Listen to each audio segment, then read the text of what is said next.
সূরা বনী ইসরাঈলের 23 এবং 24 নম্বর আয়াত। আল্লাহ সূরা বনী ইসরাঈলের মধ্যে বলেন, ওয়াকাদা রাব্বুকা আই আমারা রাব্বুকা, আল্লাহ বলেন ওয়াকাদা রাব্বুকা, আপনার রব ফয়সালা করে দিয়েছেন, আদেশ করে দিয়েছেন, আল্লাহ তা'বুদু ইল্লা ইয়্যাহ, যে তোমরা আল্লাহ ছাড়া কারো ইবাদত করবে না। ইবাদত করবো আমরা কার? জবান নাড়ায় বলেন ইবাদত করবে একমাত্র কার? আল্লাহ ছাড়া কারো ইবাদত করা যাবে নাকি?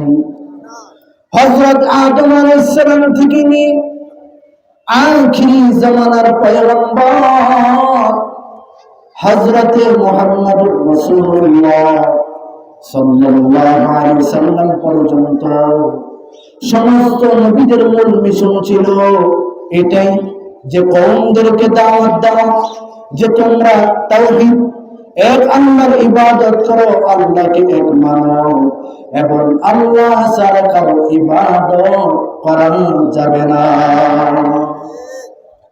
উদাহরণ দিতে গিয়ে আল্লাহ তাআলা কোরআনে বলেন, ওয়া ইলা আদিন আখাহুম হুদা قال يا قوم اعبدوا الله ما لكم من إله غيره।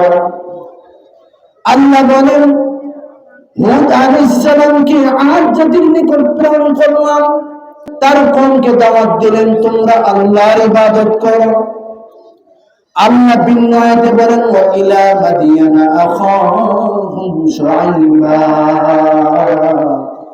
قال يا قوم اعبدوا الله। আল্লাহ বলেন আমি মাদিয়ান শহরে শুআইব আলাইহিস সালামকে পাঠালাম। এই শুআইব আলাইহিস সালাম কোন শুআইব জানেননি? হযরত মূসা আলাইহিস সালামের শ্বশুর। বলেন সুবহানাল্লাহ। আল্লাহ বলেন আমি আখিরি নবী, সমস্ত নবীদের নবী, তাকে পাঠিয়ে আমি এই বয়ান দিলাম। তো আল্লাহর নবী বিশ্বের সকল মানুষকে বলতেছেন ইয়া আইয়ুহান নাস উ'বুদু রাব্বাকুমুল্লাযী খালাকাকুম ওয়াল্লাযীনা মিন ক্বাবলিকুম লাআল্লাকুম তাত্তাকুন।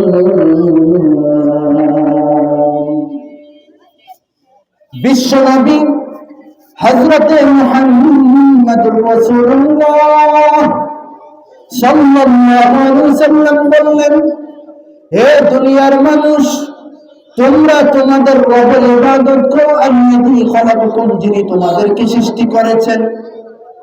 তাহলে আল্লাহ বলেন প্রথমে ওয়া কাদা রাব্বুকা আল্লা তা'বুদু ইল্লা ইয়্যাহ, আপনার রব ফয়সালা করে দিয়েছেন তোমরা একমাত্র তার ইবাদত করবা আল্লাহ, এবং আল্লাহ ছাড়া কারো ইবাদত করা যাবে না।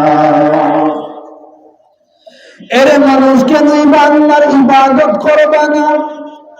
আলাম নাজআল লাহু আইনাইন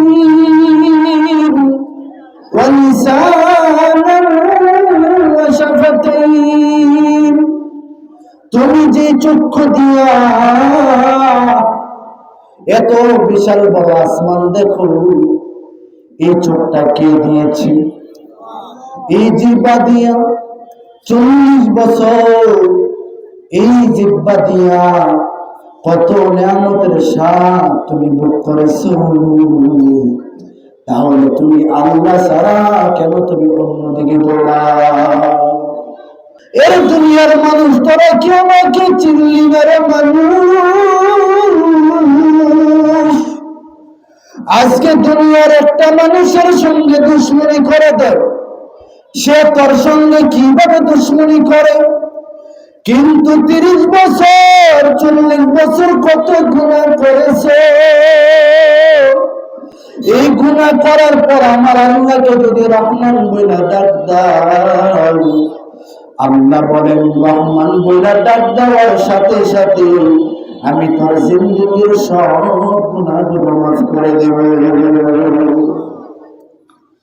দুনিয়ার মানুষের সঙ্গে 5 বছর আগে অন্যায় করার পরে দেখা হওয়ার পরে আবার খুঁটা দেয়, বুঝা গেছো নাকি 5 বছর আগে কি করছো, কি করেছো? দেখা হওয়ার পর বলে ভুলে গেছো 5 বছর আগে কি করছিল। 5 বছর আগে দাড়ি কাটছো, 5 বছর আগে জিনা করেছো, 5 বছর আগে উল্টা পাল্টা করছো। আল্লাহ ওয়ালার সোহবতে যাওয়ার পর তুমি নেককার আবেদ হয়ে গেছো। কিন্তু কিছু লোক 5 বছর পর দেখা হওয়ার পর বলবে 5 বছর আগে কেমন ছিল জানি না। আর আমার আল্লাহ কেমন? আল্লাহ বলেন ইল্লা মান তাবা ওয়া আমানা ওয়া আমিলা আমালান সালিহান ফাউলাইকা ইউবাদদিলুল্লাহু সাইয়্যাতিহিম হাসানাত। আল্লাহ রাব্বুল আলামিন কত দয়ার।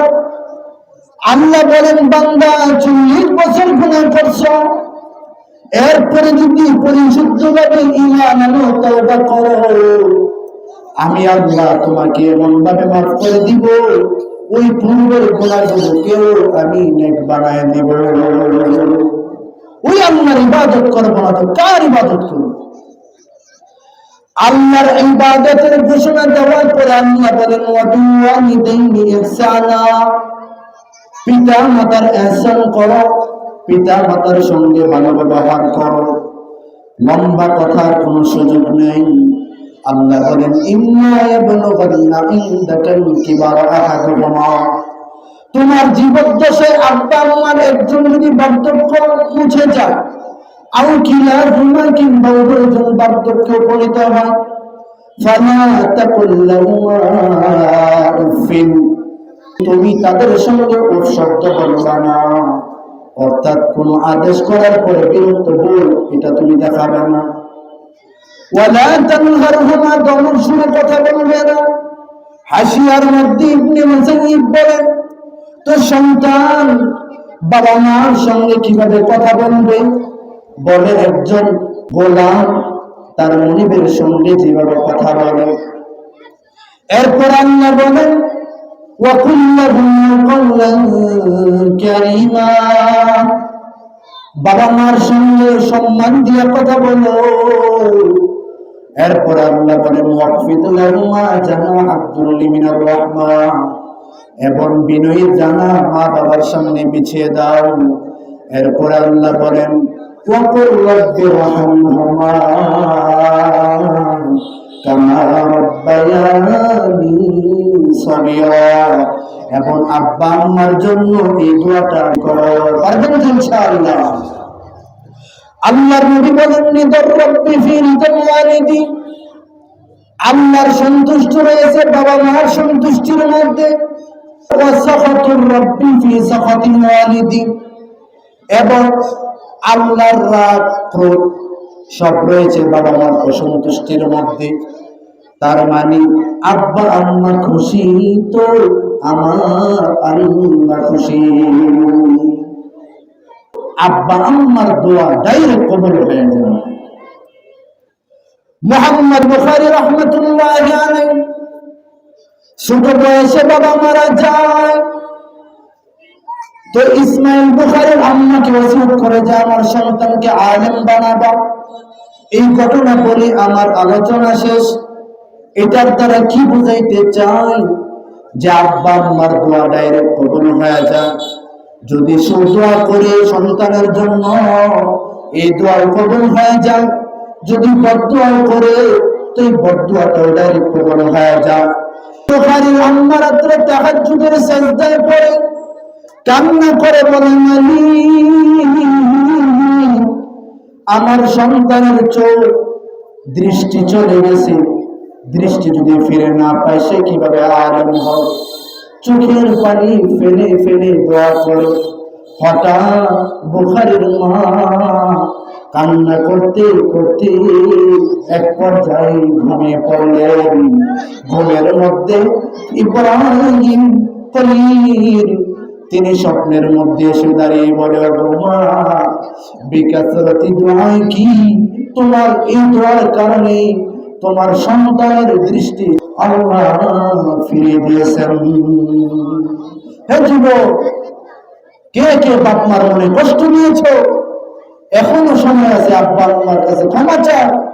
যার আব্বা আম্মা আছে তার দুইটা চোখ আছে, সম্পদ আছে, যার নাই তার কোনো কিছুই নাই। এই জন্য এখানে যারা ওলামায়ে কেরাম বয়ান করে এত সম্মান, আপনি একদিন ওই হুজুরের কানে কানে জিজ্ঞাসা করবেন, হুজুর এত বিমান দিয়ে ঘুরেন, এত হেলিকপ্টার দিয়ে বারবার যান, কারণটা কি? হুজুর সুন্দর করে বলবে, এটা আমার আব্বা আম্মার দোয়া আর উস্তাদদের দোয়া। এই জন্য আর কিছু পারি আর না পারি কারোর সাথে বেয়াদবি করব না। এই আল্লাহর নবীর আওসাফ, হুসনে আখলাক, উত্তম চরিত্রগুলো এবং এই পর্যন্ত আমি যা বললাম, সবার আগে আল্লাহ তাআলা আমাকে আমল করার তৌফিক দান করেন, আপনাদেরকেও আমল করার তৌফিক দান করেন। সকলে বলুন আমিন। ওয়াফাকানাল্লাহু আন না'মালা বিমা সামি'না। ওয়াসসালামু আলাইকুম ওয়া রাহমাতুল্লাহ।